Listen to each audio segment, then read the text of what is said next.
Hello' বন্ধুসকল আৰু বান্ধৱীসকল, আজি আপোনালোকক দেখাবলৈ লৈছোঁ মান নগাঁও চকীটোপ নিতা ষ্টৰৰ লগত সাপ্লাই পানী লিক কৰি আছে। আপোনালোকক দেখাই আছোঁ ভিডিঅ'ৰ জৰিয়তে, আপোনালোকে ভিডিঅ'টো চাই থাকক।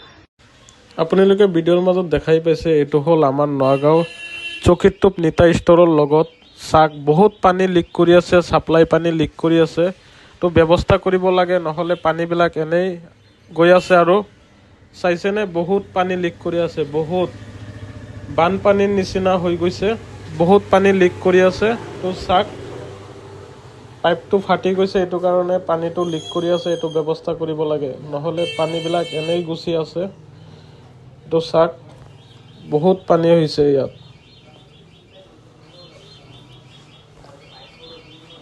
মোক কমেণ্ট আপোনালোকক ভিডিঅ'ৰ জৰিয়তে মই দেখাব পাৰিছোঁ আমাৰ নগাঁও চকীটোপ নিতা ষ্টৰৰ লগত বহুত পানী লিক কৰি আছে। এইটো এটা ব্যৱস্থা কৰিব লাগে, নহ'লে পানীবিলাক এনেই গুচি আছে। এইটো এটা কিবা ব্যৱস্থা কৰিব লাগে। আৰু ভিডিঅ'টো কেনেকৈ হৈছে কমেণ্টত জনাই দিব। ভিডিঅ'টো ভাল লাগিলে অৱশ্যে এটা লাইক আৰু শ্বেয়াৰ আৰু ছাবস্ক্ৰাইব কৰিবলৈ একেবাৰে পাহৰি নাযাব। ছাবস্ক্ৰাইব সবৰ আগতে মোৰ ভিডিঅ'টো পাই থাকিব। মই ভিডিঅ' আজি ইয়াতে কৰিছোঁ। ধন্যবাদ, টাটা, বাই বাই।